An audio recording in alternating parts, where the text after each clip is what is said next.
How do you define leadership? It's such a simple question, and yet there are so many answers. Today's guest is Teri Schmidt. Teri is the director of Stronger to Serve Coaching and Teambuilding, where she uses her 20 years of experience in coaching, leadership, and performance improvement to seamlessly integrate team building, leadership development, and community service. Teri also hosts the Stronger Leaders Serve podcast. Teri and I talk about leadership in service of others, how to use your talents to avoid burnout, and how to set your team up for success through servant leadership. And of course, so much more. Thank you so much for joining me today, Teri. It's so fun to talk to a fellow podcaster. I love listening to your show, and I'm excited to dive in with you today on all these topics around leadership and overwhelm and burnout and all the stuff that managers struggle with and just in the day-to-day. Well, thank you for having me, Mamie. I'm excited to be here as well, and excited to have you on my podcast in a little bit as well. Yes. I'm looking forward to it. All right, let's start with the big picture. Tell us about how you define leadership, because that's the question that is always on our minds as managers. We're supposed to show up in the day-to-day and be leaders. So what for you is leadership? For me, and the definition that we use at Stronger to Serve, is courageously using your talents to make a way for others to courageously use theirs. So that can encompass a lot, but that really gets to a lot of the key points about what I see as really important in leadership. Can you break that down for us? Because there were a lot of words, and that's an unusual definition. It's not what we often hear. So can you break apart those different components and get into the meat of why this is your definition? Of course. So the first part, courageously using your talents. As a leader, my core belief is that everyone has unique talents that the world needs. And as a leader, as a manager, I really see the first step is figuring out what those are. We'll get into how that can help you to avoid burnout in a little bit. But when you know what those are, then you can lead in a way that others can also discover their talents and contribute those to the workplace, to the community, to their families. Yes, a leader needs to set a direction. The way that they do that is going to be determined based on what their talents, what their strengths are. And then the way that they motivate their team to actually execute and do all the work that needs to happen in order to get to that vision is all based on the support that they're putting in place, the barriers that they're getting out of the way for their team to use their own talents. I love that. I love that leadership is really focused on the person you are and the people that you are working with, and enabling all of you to tap into that unique gift that you have and make the most of it. Yeah, that's how you get to the productivity. I mean, we're not cogs in a machine, and if managers treat their people in those ways, or if they are treated themselves in those ways, it is going to lead to burnout, and you're not going to get that innovation, the productivity. Everything that a manager wants comes much harder if you're not approaching it in that way. So true.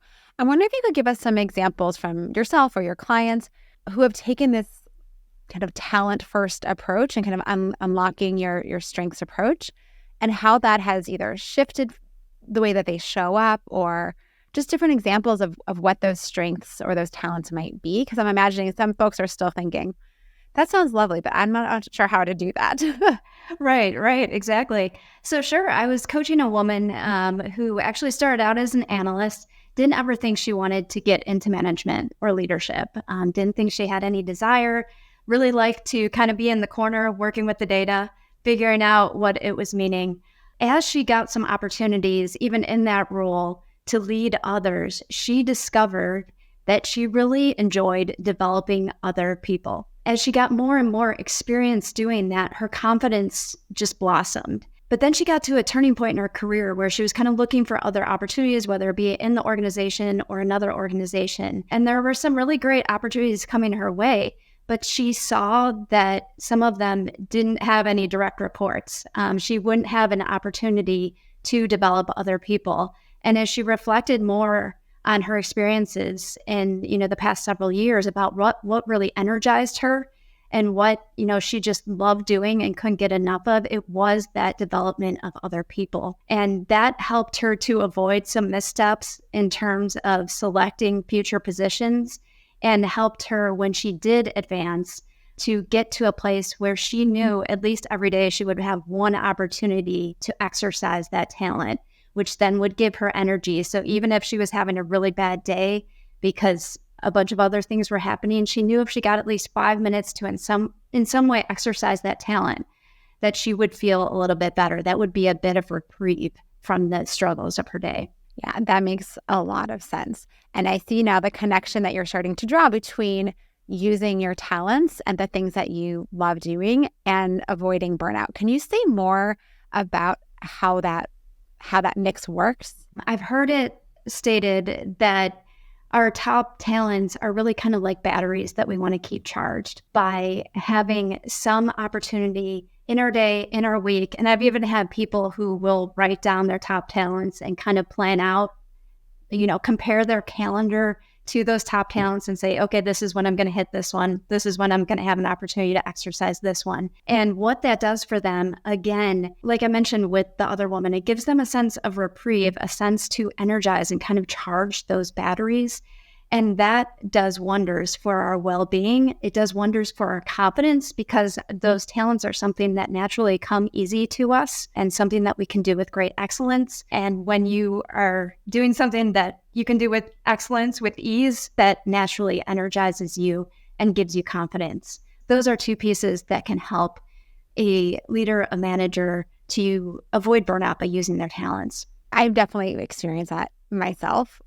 I've also, at points, been really unclear what my talents are because they come so easy. And so it doesn't feel like it's a special gift. It just feels like how you do your work. Like it's really clear which things are hard.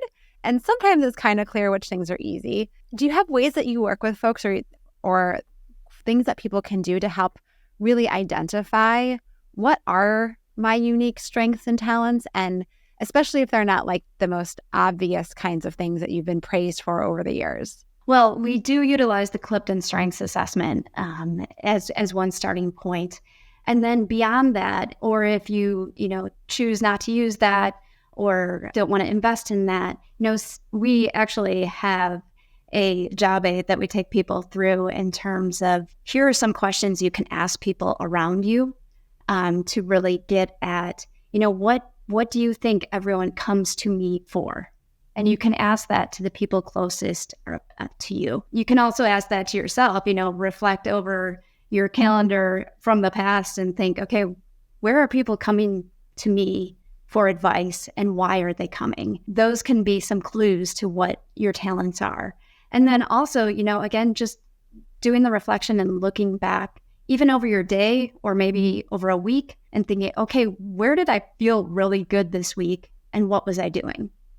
Or maybe you look back further over some projects. What projects, looking back now in the future, do I feel really good about the outcome, and I feel really good about the process to get to that outcome, and what was it specifically about that project and the work that it involved? Those can be some clues to identifying your talents. I love those. I did something very similar a number of years ago. I asked, I don't know, like 6 or 7 people, like, what do you think my superpowers are? And, what do you think I'm one of the best at XYZ of people that you know? And it was so fascinating to see what came back, because it was none of the things that I would have put on my list, right? Like, that's what I think is so fascinating about doing the self-reflection and asking other people. And it doesn't take people long, right? Like, you can imagine folks that you work with, exactly what you think their strengths are, right? Right. Yeah. I'm a big data person, so I love to triangulate the data. So if you can get like a formalized assessment as well as others' opinions and your self-reflection, you can really come to some common themes and get some insight on what your talents are. Do you suggest we take the same approach with our team members, that this is something that we can invite our team to do the same process, the same reflection, the same sharing, so that we can all kind of get a better sense of each other's strengths and talents? Oh, definitely. I mean, that's the starting point for motivating a team. Yes, you are going to have work potentially, especially in a manager role, handed down to you. You need to execute on these objectives. but how you execute on those objectives and how you get your team to contribute to those objectives in a way that allows them to have intrinsic motivation as opposed to just extrinsic motivation. The key there is knowing what their talents are, knowing how they want to develop them, so that you can then frame the tasks that have to get done in light of those talents. Yeah, it's funny. I'm thinking about a colleague that I have who she's amazing. And I was trying to kind of not totally promote her, but start to move some of the more administrative tasks off her plate so that she could take on more complex projects. And when I started bringing this up, she was like, but I love managing your calendar. It's like the thing that makes me so happy because I'm like, whoa, really? She's like, I think my calendar is a mess. But she loves the puzzle of it. Like it's her happy place is making sense of it all. And I just thought that was so interesting that something that I see as being not enjoyable at all and is so draining and I don't want to touch it, to her was tapping into this part of her brain that she felt was like bringing her alive. And that's why we have teams, right? That's why we bring different people together, because we do all have our different strengths. And, with her, maybe she's not going to be managing your calendar forever, but now you know what about managing your calendar she enjoys. And so if there are other tasks that can also, allow her to tap into that, that's another way that you can help her to grow. Yes, exactly. And back to the place of leadership, right? Helping people leverage their talents, right? She has a knack for this and it's something she enjoys. I need to find more opportunities for her to do things like that to leverage her strengths. All right, let's go back to that definition for a second, because if I remember correctly, you said something about courage or courageous. And can you just explain that piece of this? Definitely. I think it takes a lot more courage to actually discover what we are good at and to speak out for others using what we are good at. And that's where the courage comes in. So it can be very easy to try to fit into a mold of what we think a successful manager is. And it may not align exactly with what our talents are. Or we may be trying to mimic an expert or mimic a leader that we've seen that we've really admired. And that's not wholly bad. It's great to get some examples and, get some models that we can work from, but it's also about making it yours. At Stronger to Serve, we're all about bringing more compassion and justice into the workplace, and that requires courage. And I believe that everyone with their talents has unique ways that they can do that, but it might not look exactly like the way that someone else does it, and that's where the courage comes in. Yeah, the courage to be yourself, right? That's hard sometimes. It is, especially when you're in a leadership role. I'm wondering if you have another story or example of someone who really had to step into that place of courage to be able to fully unleash their own leadership talents. If I just had to think of myself, that's something that, I struggled with as a leader, as a new leader. I wanted to be exactly like those that I saw that I admired. An example for me, when people were talking about leadership presence, it was all about being on the stage, being in a suit, speaking in a low voice, and really, projecting your voice. Well, that might not be naturally how I am. So I had to understand that to be a leader doesn't necessarily mean that you have to have these masculine traits. It can also be, how do I use my ability to develop others? How do I use my ability to be empathetic and to see connections between different things and make that my key leadership brand, I guess we would call it, and do that in a way that is unique to me as opposed to what I see all around me. That takes courage. It does. As you were talking, I was thinking about some of the things that where I've had to be courageous too. And one of the hardest things for me is not doing certain things. All right. And having the strength or the courage to say, these things I may be good at, but they're not my unique skill set. They're not my unique talents. And so I need to let go of those things. And that is hard too. And it takes some courage to trust other folks to do things that you think you're good at. It's easy to be like, I'm not good at this, someone else do it. It's harder when it's like, oh, I am good at this thing, but I'm not the only one who's good at it. And I need to pass it on. Exactly. And that kind of gets to what I talked about in the past about, servant leadership doesn't have to lead to burnout. And one of the traps that people do fall into is kind of neglecting themselves. And what I was as you were talking, I was thinking people may not think doing something that they're pretty good at, but isn't necessarily one of their strengths is a sign that they are neglecting themselves. But it actually is, because if we are going to serve as a leader in a way that we don't neglect ourselves, that means that we are really clear on what our values are, and we use those to prioritize, and we use those to set boundaries. And that's how we protect not only ourselves from burnout, but also our teams from burnout. Because when our teams see that we are prioritizing and we're setting those boundaries for ourselves, they then get stability. And that's what our teams are looking for, stability from their leader, so that they can have a sense of what's coming next and what our leader is going to say no to and yes to. And maybe some of those tasks are something that they're really good at, that, even though you can do and you can do very effectively, they can do it even better, and it energizes them. Yes. Let's talk more about the avoiding burnout piece of this. So we've got the strengths part, right? Focusing in on the things that bring you energy, that are uniquely your talents. But you just mentioned a couple other things around values and priorities. Can you unpack those for us? When I talk about how to serve as a leader without burning out, there are really 3 traps. And the one that we're kind of focusing in on right now, like I mentioned, is the neglecting yourself. So some people think that when you're serving as a leader, that means you're putting everyone else above yourself. You're, in a sense, almost switching roles with your team, in that you're giving them full control and you're just there to prop them up. And the neglecting yourself trap has to do with everything we've been talking about with the talents, strengths, and values. And with the values, again, once you know what is really important to you and what is really important to the organization and how those align, you can use that to question, new tasks that come your way, new ideas that pop into your head that you think, oh, this would be really cool.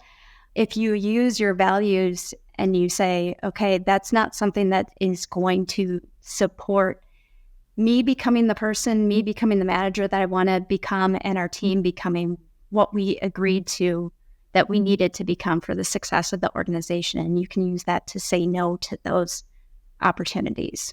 Wow, that feels easier said than done in some ways. It is. And, of course, there are different situations, and some things you can say no to directly and say, no, that's not a good idea. Some things it's more about, help me understand how this fits into our values as an organization, our priorities that we've defined based on those values. And maybe you don't come to complete agreement, but maybe there can be some small tweaks made that you can get it more aligned with that. And as an organization, whether that organization is just your small team or the entire company, you can make some smarter decisions about how you spend your time. Do you think that it's important for you to be explicit about your values with your team, or to have team values or some other kind of explicit shared understanding around what values are important to me or to us? Definitely. At a minimum, I would say the team values, but it's really, because that fosters belonging and it serves as guardrails for the work that you're doing. In terms of personal values, that can help build connection and can help people understand what is behind how people are acting, which can sometimes then make conflict a little bit easier to deal with, whether that helps you to prevent, to kind of nip conflict in the bud before it gets really heated, or if it helps you to work through that conflict and make it something that is going to actually make your team stronger. If you know someone's personal values, you are better able to get through that. In terms of the team values, I think it's critically important that you know what your team stands for, how you want to be perceived by other teams, because that then allows you to have the groundwork with which you can give feedback to each other. It gives you some places to hold each other accountable. For example, if you're maybe an internal consulting team in an organization, maybe you want your customers to have a feeling when they come to you that you are credible. What are some behaviors that help you to show that you as a team are credible? Well, that may be, that you don't have typos in your documents, for a very small example. But yes, knowing the team values can help you to set those norms that can then help you to make feedback and accountability much easier. I totally agree. I used to do that work, and I loved working with teams to identify their values. It was one of the most fun ways I engaged with teams. And then, to your point, getting into the specific behaviors of, okay, if this is our value, what does it look like in action? How will we know we are being successful at living this value? And also, what does overuse look like? And that was something that came out because I can't remember which team I was working with, but they were talking about excellence and really striving for excellence and demonstrating excellence. And someone brought up in the room that they as a team do that very well, but sometimes end up wasting time because they just keep going on something. And I was like, oh, so interesting that this is a value you're already living, but there's actually ways to overlive a value where it becomes unproductive. And so I started working with teams to identify what does overuse look like, and let's make sure that we're not doing it too much, but we're actually finding the sweet spot. Interesting. That's why it can be helpful to have multiple values, because sometimes they will balance each other out. All right. If you were going to give our listeners a quick couple, getting started, how do you talk to your team about identifying these shared values? Any recommended process steps or conversation openers to help them get their team values put together? Simple questions like, what is important to us as a team? And then that other question, like I mentioned, how do we want to be perceived? How do we want people after they interact with us to feel? Those questions can then give you some data, in a sense, to dig into, to say, okay, well, why? What's behind that? And once you have those conversations, eventually a value will emerge and multiple values will emerge from those conversations. You also want to look at what are the organization's values. And it's kind of like we were talking about before, kind of the top down and bottom up approach in terms of these are the organization's values. How do our team values support that? And then on the other side, these are our individual values. How do our individual values relate up to our team values and then to the company values? Ooh, I love that, drawing those connections between who we are collectively within this bigger organization and then back to ourselves, and looking for alignment, and also looking for where there's a lack of alignment or even potentially conflict, so that we can, just be transparent about it, I guess. All right, well, we're going to have to wrap up in just a second. But before we do, I'm wondering if you can say a little more about this idea of servant leadership, because we started with the definition of leadership. And then you've mentioned servant leadership a few times of what it's not, right? It's not putting everyone above yourself. So what is servant leadership in your mind? Yeah, servant leadership, you see serve in our company name, in the podcast name, Strong Leaders Serve. It's one of the tools in the toolbox that we use. It's not the only leadership theory that we follow. For me, it really is about not just having a concern for the organization and the organization's goals, but having that concern combined with how are we supporting the team members in a way that executes on those goals, but is also aligned with who they are as people. And so how it is about the support, the motivation, the viewing our team members as humans and not cogs in a wheel. And then how does that contribute to not just their well-being and their performance, and not just the organization's well-being, the organization's performance, but really as a whole, the community's well-being and performance, because we spend so much of our time at work. And if we are not supporting people as humans there and helping them to thrive, that's going to have a negative impact on our community, on our nation, on our world. So beautifully said. And I think it's a perfect place for us to wrap up. So, Teri, can you tell us about this great manager that you worked for and what made them such a fantastic boss? Yeah, definitely. So her name was Sean Overcast. So she was one of my first managers when I was in corporate, and she was a relationship master. So I think the first book that she gave me was Love is the Killer App, if you're familiar with that. But it has to do with finding unique ways that people can support each other and then connecting them. She did that with me as well, in that I knew that she was looking for, what was unique about me, and then connecting me with projects, with people that would help me to develop those talents and those strengths. And like I mentioned, and I actually just had her, a couple of years ago now, had her on the podcast talking about leadership presence. We talked about how leadership presence is really defined by the phrase itself, and that is, as a leader, are you present? So the way that she led me, I always felt anytime I talked with her, she was truly present with me. And then as I saw her lead groups, as I saw her, be on stages and talk to people, she was present with the audience, not because she was loud, not because she had a low voice, like I mentioned, but because you could tell she was responding to the audience's needs, the audience's reactions. And so that taught me a lot about what it means to be a leader. And where can people learn more about you and keep up with your work? I would love to have people connect with me on LinkedIn. They can find me Teri Schmidt, and just send a note. Let me know that you heard me on this podcast, as well as our website is strongertoserve.com. You can learn about everything we do there. Would love to have you connect with us there as well. Awesome. And definitely people should check out your podcast. Yes, definitely. Would love to have people listen to Strong Leaders Serve. You'll hear a lot more about what it means to serve as a leader, as well as some of the risks that empathetic leaders can fall into that can lead to burnout and how to avoid them. Amazing. Well, thank you again, Teri. Such a fun conversation. Thanks for being a guest. Thank you, Mamie. I had a great time.